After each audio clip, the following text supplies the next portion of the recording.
Oftentimes we are restricted in our writing. For example, when a teacher tells us to be creative, yet creativity backfires when we touch the line of alienation. At young ages we're told to use our imaginations, but as we grow older, we are told the opposite. Legendary writer and poet Oscar Wilde once wrote in his essay, The Critic as Artist, "An idea that is not dangerous is unworthy of being called an idea at all." While I find his words to be beautiful, the ideas of our current school system conflict with this rule of thumb. Those who boldly push the boundaries of their ideas are often criticized for crossing that said line of alienation in which I spoke of earlier. The outstanding students who more often than not juxtapose or clash with other members of their class are criticized for thinking outside the box, for figuratively coloring outside the subjective lines of the expectations society enforces upon us. My opinions would alter if those who remained within boundaries were not rewarded for doing so. Imagine a world where the wallflowers, the unnoticed, became recognized for their potential rather than those who in the end ceased to be relevant. I acknowledge that my words are harsh, but I've abided by nearly 13 years of a corrupt system of rules, and now I'm soon to graduate from this wretched system we're familiar with as public school. I wish the upcoming generation of students my finest condolences. Because unless you're planning on being a physically attractive cheerleader, an athlete, a genius, a conventionally behaved student, inhibited into conformity by fear, then prepare to be faced with the most capacious challenge of your life. I was born with a passion for the arts in my blood, with an opinion which contrasts with that of what I'm expected to believe. This condition is incurable, nor would I desire a cure. What I desire is for the creative to be acknowledged. Perhaps I'll never witness this in my lifetime, but in the lifetimes of my children or my grandchildren, I would be appeased for society to progress in such a way. The day in which he or she who can develop the most formative painting, or the most impressionable film, or the most innovative narrative reigns over prom court, those crowns will consist of valid meaning. But until that day arrives, I challenge those with the most prolific minds to press their minds boisterously against the grain, no, to eradicate the grain itself, so that one day public school will be safe for the upcoming generations of each of my descendants. For if I'm certain of one thing and one thing only, it's that my kids will certainly not be taught to fit in. Hello and welcome to Dose of D-Pad, the swig capital of the world. If you're wondering which you should be, swig is the equivalence of 10 swag points. And if you can earn 6 swigs, then you'll be granted the platinum achievement of life and unlimited wishes, which can only be used to increase your arrogance, as well as self-esteem, and snapbacks. I just made all of that up, but in case you're wondering why I randomly played a speech for you at the beginning of my show instead of my usual tasteful music, I warned you last week that I was going to do so. And it's because I randomly felt like writing a speech about the public school system in my area, because I'm angry all the time. If you liked or hated or merely tolerated my speech, then let me know in the comments or by emailing me at spiritwarstudios@yahoo.com. And if you hated my speech, then I'm gonna play a little clip for you of what it originally was supposed to be like. And then you can compare for yourself how much it improved since its first iteration. Here is the first draft of the speech that I played at the beginning. I think the new Teen Titans show is hilarious. I can just sit there and laugh by myself like I cannot do for any other show. I can sit there and watch all these more mature themed sitcoms that are aimed at higher maturity levels, but I've never really had much of a high maturity level. So I suppose that's why I'm not all that into more adult shows, because they even like serious dramas and stuff, I just don't like them. I just can't understand it. But I can sit there and watch Teen Titans Go and laugh my butt off by myself.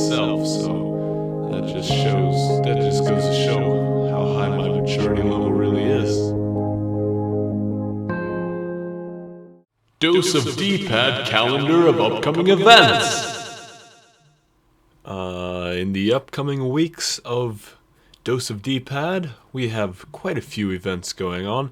On Wednesday, May 8th, I'm not sure if this is still happening, but hopefully we can get some form of Bangkok Blend on here, whether we have Brian Colleton actually come here and rap for us himself, or he just sends a file.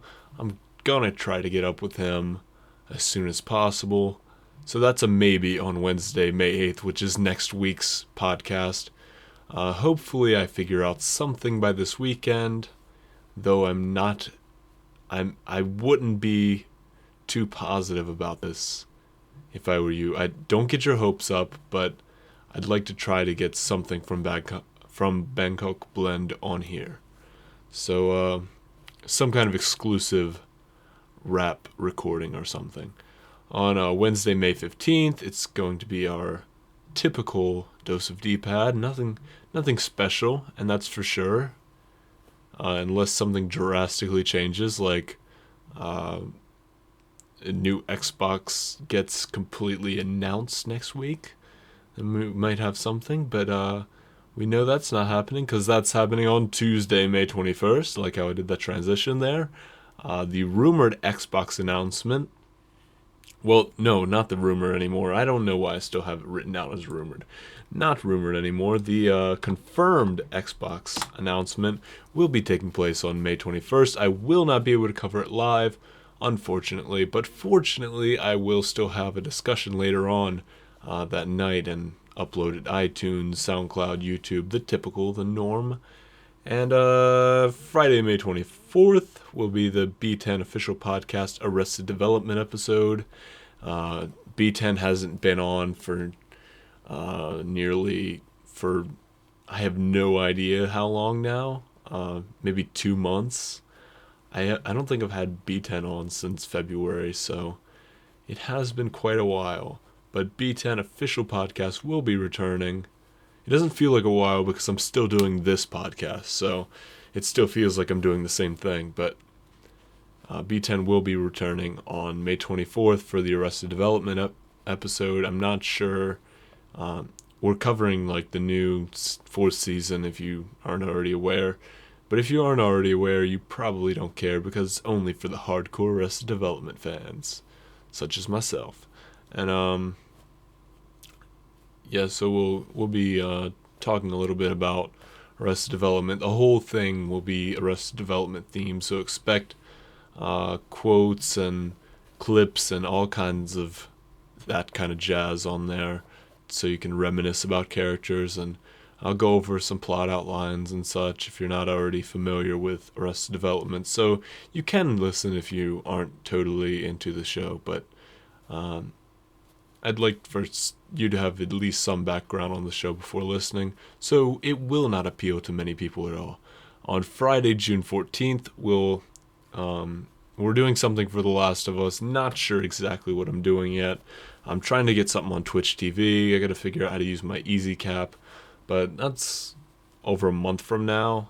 It's a month and 13 days, so we got some time for that. What I've been playing. Recently I've been playing God of War 3, Kingdom Hearts Dream Drop Distance, and Luigi's Mansion Dark Moon.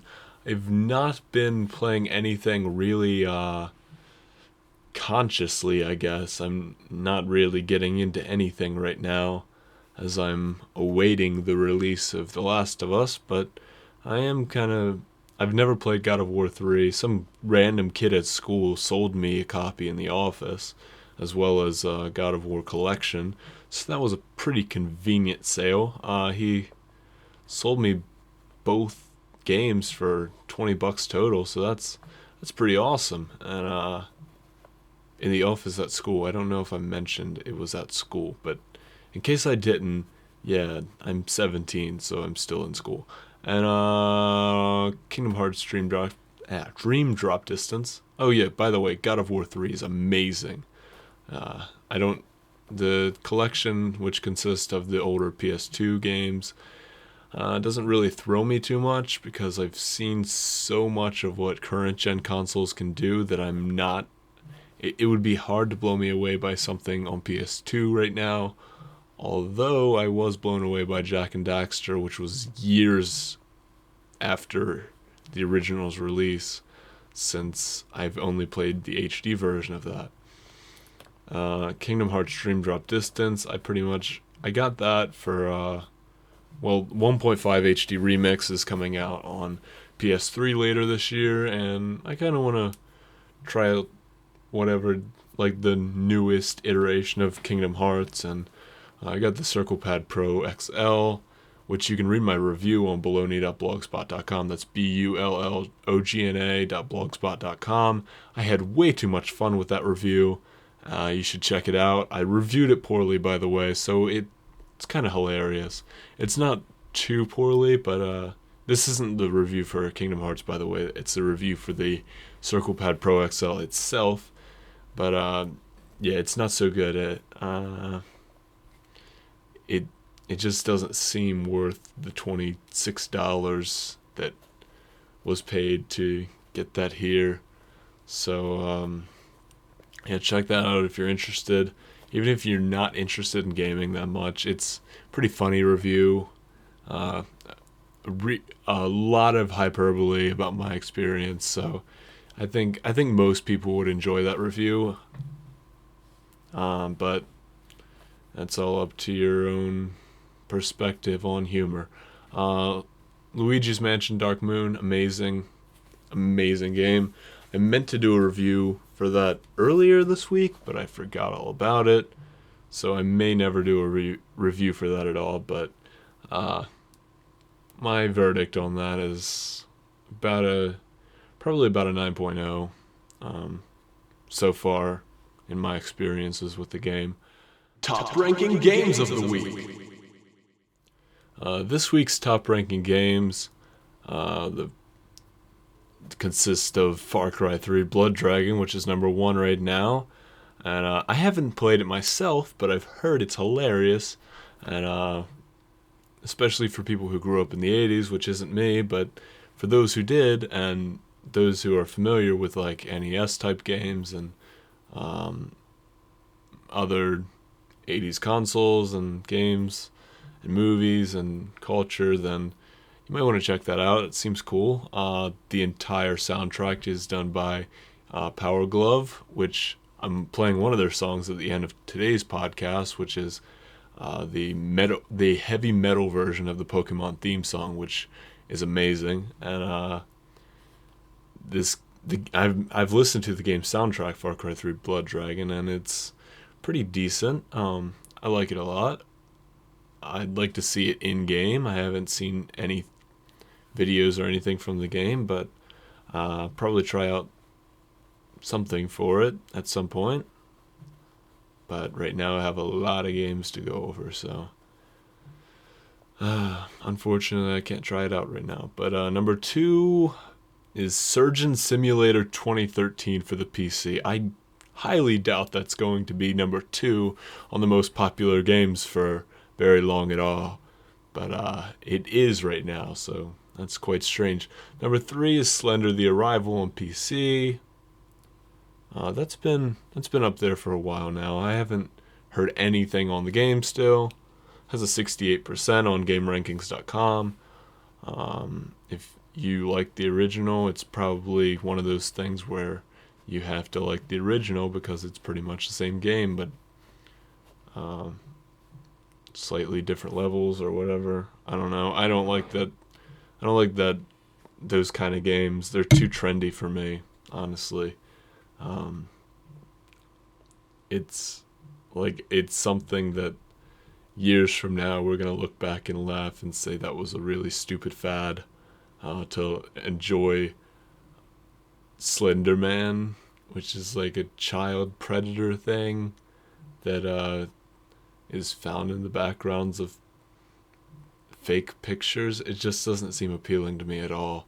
Number 4 is Dragon's Dogma, or I don't know if I'm saying that right, but hopefully I am, or Dogma. Dogma. I've never heard the word, so Please forgive me for my lack of grammar knowledge. Dragon's Dogma Dark Arisen for the Xbox 360 has 74.54%. Haven't heard much on that either. I read some of the review at IGN, but I did not really pay close attention to it because it's not really my style of game. But if you are familiar with the other games or game in the series, then maybe you want to look into that. Number 5 is Gears of War Judgment for the 360. It's been out a while. Not a complete game changer for the 360 or for the Xbox name in general, but I've heard it's a pretty good game, about as good as God of War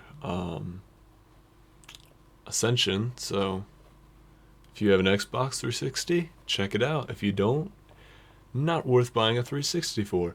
Number 6 is Injustice Gods Among Us for the PS3.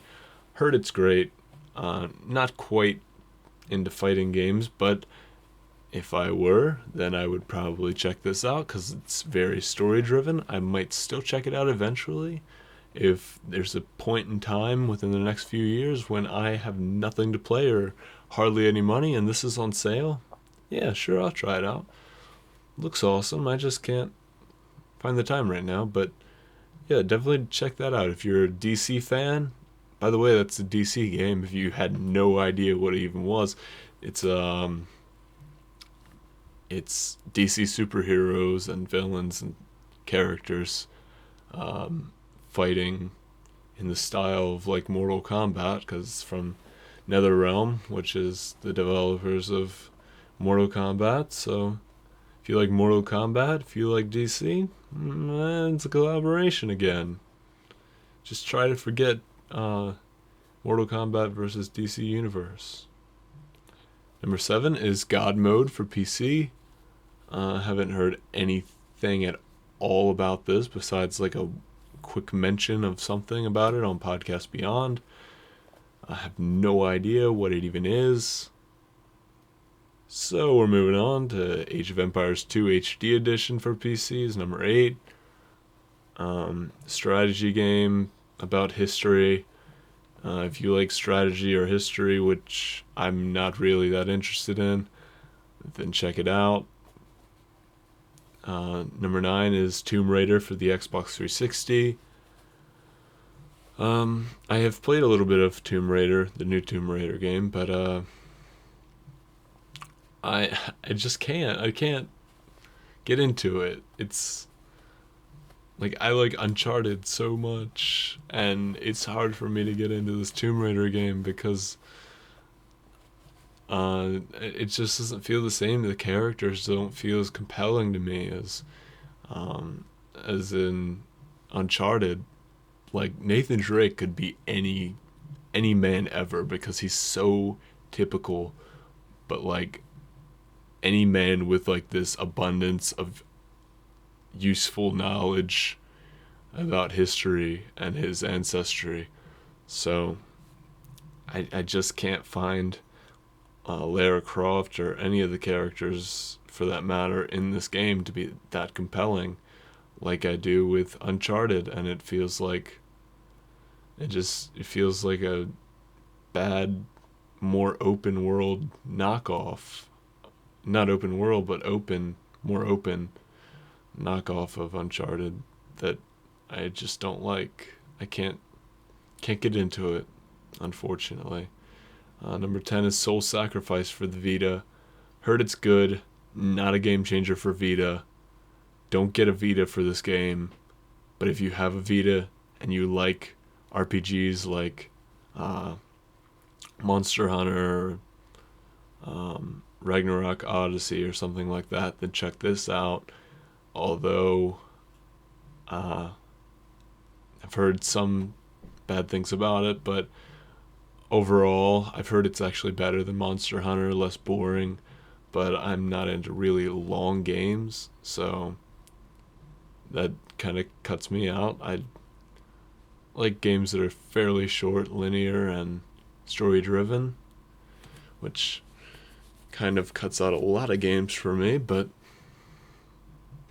I don't have a lot of time, but I am reporting about games. So yeah, check out Soul Sacrifice for Vita if you're into that. I've heard it's about 26 hours long, around that, to get to the final boss. And that's pretty long. It's really long. That's the reason I haven't finished Pokemon Mystery Dungeon Gates to Infinity yet. It's really long. And it's repetitive, but I've also heard this is repetitive as well. And there's a lot of unnecessary things you need to find and such, but overall, good game. Graphics are so-so, and that's about it. But it's really compelling. I've heard. I haven't played it. Haven't even tried the demo yet. Probably never will. But if you are interested in those kind of games, check it out. Completely unrelated world news. This week, our completely unrelated world news is about a story we've been following for a while now, about the Boston bombing at the marathon. And today, two men from a country I cannot, I can't even comprehend the name. I can't pronounce it nor comprehend it, but it looks like Kangaskhan, the Pokemon. But it's Kazakhstan. I'm gonna go with Kangaskhan. So one man from Kangaskhan and a man from Cambridge were arrested and charged today in the Boston Marathon bombings investigation. Federal prosecutors said. Robel Philopos, 19 of Cambridge, was charged with making false statements to law enforcement officials in terrorism investigations, prosecutors said. All three were or had been students of the University of Massachusetts, where the other 19-year-old guy was also a student. And both face maximum sentences of 5 years in prison and a $250,000 fine. Philopos faces a maximum sentence of 8 years and a $250,000 fine, prosecutor said. I'm not going to read all this, but that's your news for the week, guys. Now you know. Direct Xbox. Recently, Xbox news has been fairly busy, so hold on, let me find where my Xbox news is for Direct Xbox. Okay, rumors. There's all kinds of rumors going on. I have no idea which ones are true and which ones aren't. Some of my news here has nothing to do with Xbox, but I didn't know where else to put it, so I kind of threw it in here. Skyrim has been modded to support the Oculus Rift headset. I put this in Xbox news because Skyrim runs better on Xbox than it does on PS3, and that's about it. But yeah, I read that it hardly works on the Oculus Rift. The Rift, by the way, is like a virtual reality headset, which allows for motion control and like immersive 3D graphics on your head, which sounds really odd, but Skyrim works on it now, hardly, and yet I still don't care about it at all. I don't care about it at all. I don't know why I skipped the word it in that sentence, but darn me and my cursed grammar. The new Xbox may use IllumaRoom, which if you don't already know, IllumaRoom is, it's hard to explain. It's like continuing the projection of your TV onto your walls when you're playing a game, and it's awesome looking. And if the new Xbox uses that, that's really cool and really next gen. It's like a projector that projects onto the walls around your TV, so that way you're not only looking at your surroundings on the game, but you are like actually surrounded by it, which is awesome. hopefully that's a true rumor, because that would make the new Xbox really interesting compared to the awful rumors we've been hearing about it. But that would be way cooler than what we've heard, than anything we've heard about the new Xbox. Call of Duty Ghosts has been confirmed for release on November 5th, 2013, but it has yet to be announced. But it has not yet been announced which consoles it will be available on. An official announcement will be made on May 1st, which is today, which I have not heard anything yet about it today. But hopefully something's made today. Far Cry 3 Blood Dragon is now available. Oh yeah, also Call of Duty Ghosts. Does anyone care? Because if it makes me angry, because every time, like when new Call of Duty games are not being announced, everyone's bashing the game. But then when I see that a new Call of Duty game has been announced, everyone goes crazy and says, "Wow, I'll probably get it. Yeah, I'm gonna buy it. $60, that's nothing." Why are you still buying these if you're complaining about them? It's so hypocritical. The whole fan base of Call of Duty is hypocritical. That's what I hate about the game. I hate the franchise. I hate the game. I'll never buy a Call of Duty game unless this is somehow entertaining looking in some way, which they never are to me, because they're all multiplayer focused, and it bothers me, and it's just so I don't like Call of Duty. Not my thing. Far Cry 3 Blood Dragon is now available on XBLA, PSN, and PC for about $15. Awesome looking game. Definitely more worth it than the Call of Duty Ghost ever will be.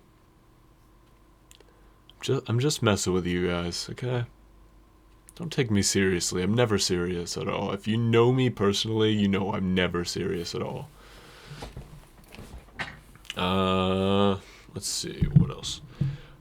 Fez is now available on PC. I haven't heard anything about this today, other than it released today. I've been wanting to check this out for a while, ever since I saw Indie Game the movie. Amazing movie, by the way. Watch it if you're into games and indie. But Fez looks cool. I'll probably check it out at some point after I'm done with all this backlog of games that I have to deal with. PlayStation Nation. Not a whole lot of news surrounding PlayStation this week. The games, except for this big news that all the games featured in PlayStation All-Stars are now on sale. Or not all of them, but many franchises are used in PlayStation All-Stars are on sale for reasonably low prices. I got Ratchet & Clank Collection for $14. If you're a PlayStation Plus member, it's way cheaper than... Well, it's not way cheaper than the regular people get it. It's like $3 difference or something, but the games are extremely cheap to begin with, so check it out, especially if you're a PlayStation Plus user. Kevin Conroy will not be returning for Batman Arkham Origins.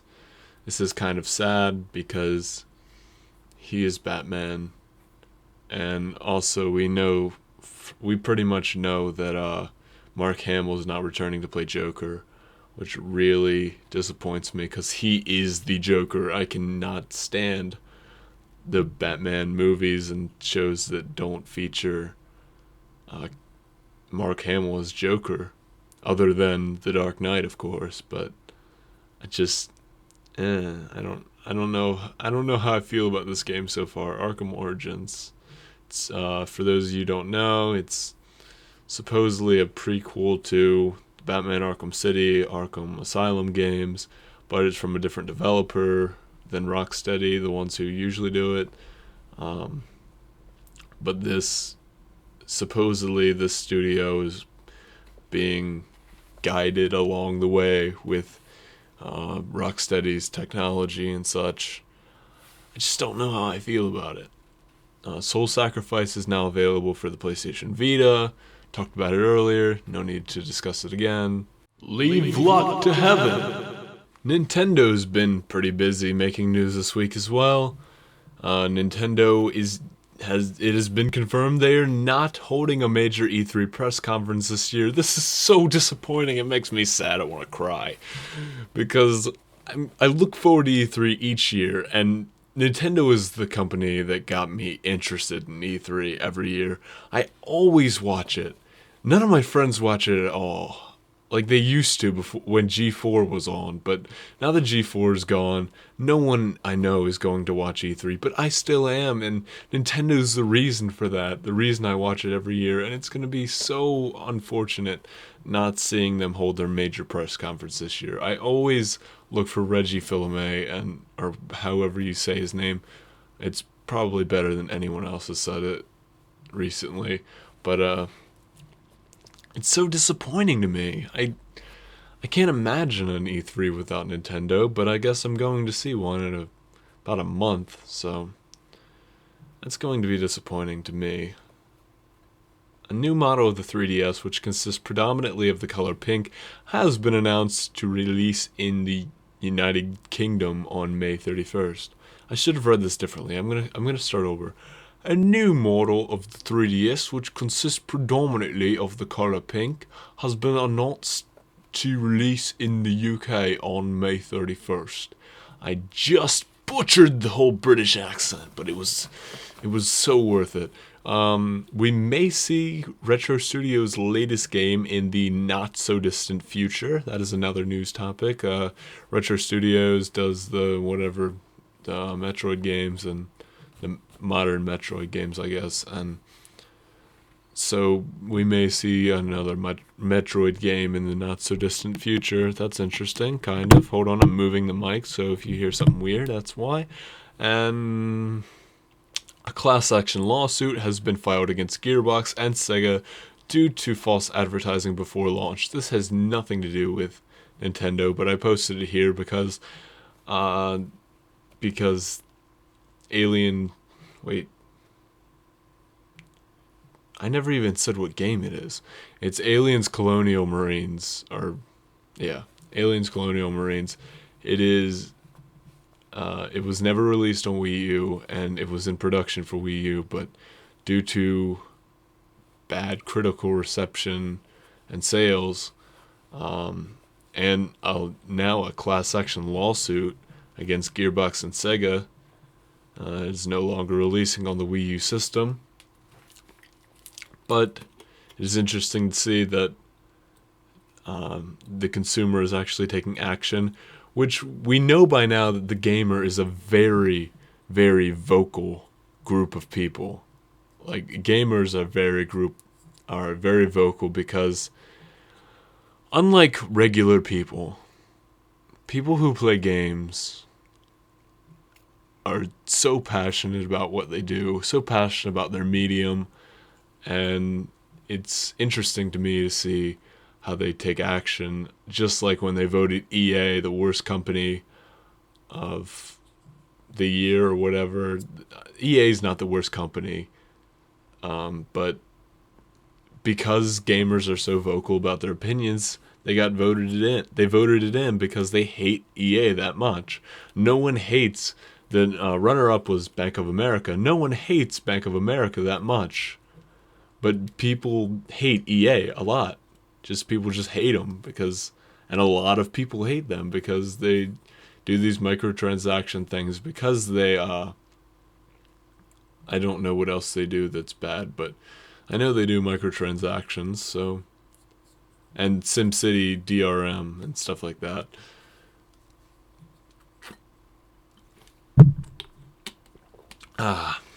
Sorry, I had to drink some water. I'm thirsty after that. The Circle Pad Pro has been available for the 3DS XL for a few weeks now. I already said this earlier, but you can check out our freshly written review at baloney.blogspot.com. That's BULLOGNA.blogspot.com.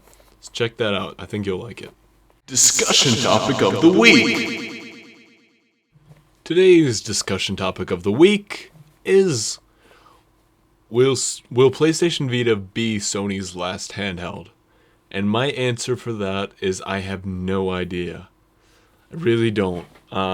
So far, it seems like, probably PlayStation Vita will probably be Sony's last handheld. Although the Xperia Play came out a while back and was critically received pretty well. So they could always do something like that, like a Vita phone. I think that would go over really well. That would be awesome. Like, I would love to see something like that with actual games on it. With then people would start developing for Android more, and things would go over well. But I feel like this is Sony's last dedicated handheld gaming system. Nintendo, on the other hand, is doing great. There's no way they'd stop making handhelds right now. Like, the 3DS is selling amazing. It's the only thing Nintendo's got right now, but they did cancel their E3 press conference, so they might cancel the 3DS. As far as we know, they're breaking up with all of us. I hate you, Nintendo, but only for this week. I'll love you next week if you announce some new games that aren't Mario. A Kid Icarus sequel on Wii U. Yes. I loved Uprising. Kid Icarus Uprising, amazing game. Check it out if you haven't already. But PlayStation Vita, on the other hand, I feel like it will be Sony's last handheld, unfortunately, because I love the Vita. I really do. But it doesn't feel like Sony's trying right now, and it seems like it's just going to be an attachment for the PS4 once that comes out, instead of making it into its own system like it should be. It's just going to stream PS4 games. It'll have a few exclusives, but I think the Vita's going to be dead after a couple of years, besides for streaming PS4 games. And that's really unfortunate because it's a great handheld system and I love it. I'm keeping mine, especially for PS4, but without the PS4, Vita doesn't have much reason to live. It's so hard to say. I was so excited on launch day when I got my Vita, waiting here, sitting in the house, and on February 22nd, 2012, just skipping school and taking names.